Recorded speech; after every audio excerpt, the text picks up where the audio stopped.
বন্ধুরা, আজকে mango milkshake, banana milkshake বানিয়ে নিলাম। এগুলি তোমরা সবাই বানিয়ে নিতে পারো। আমি কিভাবে বানিয়ে নিয়েছি তোমাদের সাথে শেয়ার করে নিলাম। প্রথমে ম্যাঙ্গো মিল্কশেকটা বানিয়ে নিচ্ছি। দুটো মিষ্টি আম নিয়ে নিলাম, আমগুলি কেটে নেব। নিয়ে নিলাম অল্প পরিমাণে চিনি, সামান্য লবণ, কিছু কাজু বাদাম আর জাল করা দুধ নিয়ে নিলাম।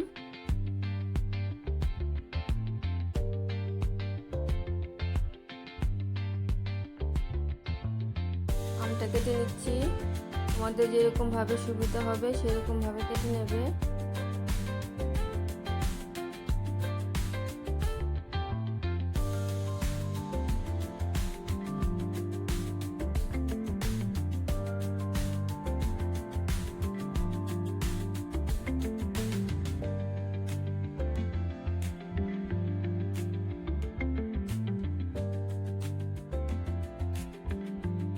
আমগুলি কেটে নিয়েছি। ছুরি দিয়ে আমগুলি টুকরো টুকরো করে খোসা থেকে আমগুলি ছাড়িয়ে নেব।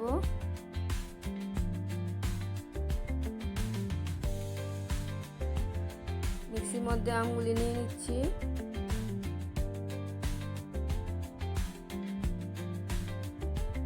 সবগুলি আম নিয়ে নিলাম।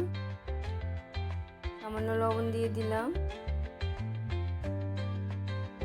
চিনিটাও দিয়ে দিলাম, কাজু বাদামগুলিও দিয়ে দিলাম। সবগুলি একসাথে পেস্ট করে নিয়েছি। এখন দুধটা দিয়ে দেব।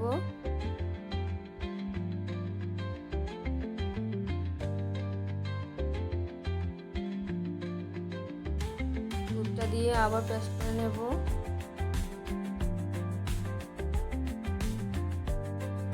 সিম্পল ভাবে ম্যাঙ্গো মিল্কশেক হয়ে গেছে।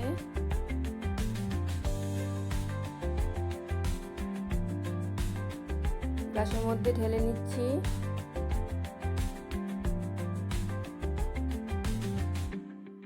একদম পারফেক্ট 3 গ্লাসের মতো ম্যাঙ্গো মিল্কশেক বানিয়ে নিলাম।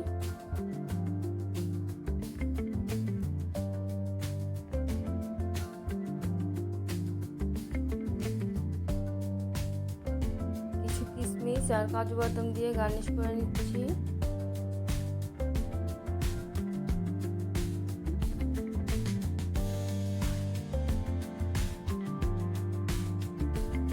ম্যাঙ্গো মিল্কশেকটা খুব টেস্টি হয়েছিল। 2 গ্লাসের মতো খাওয়া হয়েছিল, আমারটা খাওয়া হয়নি।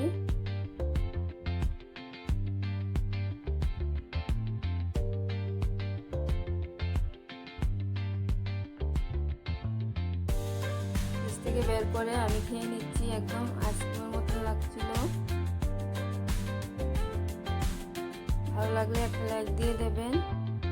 আর বানিয়ে নিলাম ব্যানানা মিল্কশেক। পুরো ভিডিওটা দেখবে।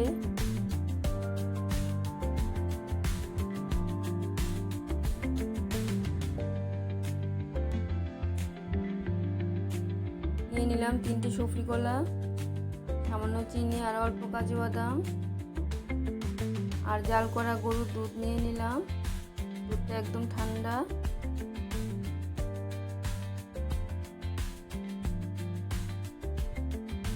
কলাগুলির খোসাটা ছাড়িয়ে নিয়েছি। ছুরি দিয়ে টুকরো টুকরো করে কেটে নেব।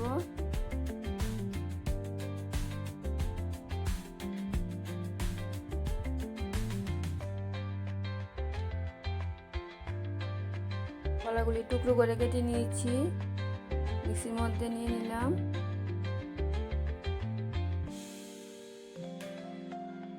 চিনিটাও নিয়ে নিলাম আর কাজু বাদামগুলিও নিয়ে নিলাম।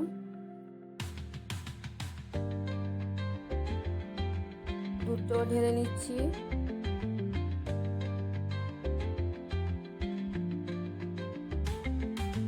দুধটা দেওয়ার আগে প্রথমে কাজু বাদাম আর কলাটা পেস্ট করে নিলে ভালো হয়, নাহলে গোটা গোটা থেকে যায়। আমি একবারই দিয়ে দিলাম। ব্যানানা মিল্কশেকের মধ্যে গোটা গোটা একটু কাজু বাদাম আর কলা রয়ে গেছিল, তার জন্য তোমাদেরকে বলেছি প্রথমে কাজু বাদাম আর কলাটা পেস্ট করে নেবে। গ্লাসের মধ্যে ঢেলে নিচ্ছি। একদম সাধারণভাবে ব্যানানা মিল্কশেক রেডি হয়ে গেছে। কিছু কিশমিশ দিয়ে দেবো গার্নিশ করার জন্য। তোমরা চেরি দিতে চাইলে চেরিও দিতে পারো, আমার কাছে চেরিটা ছিল না। আবার দেখা হচ্ছে পরের ভিডিওতে। সবাই ভালো থাকবে, সুস্থ থাকবে। ধন্যবাদ সবাইকে।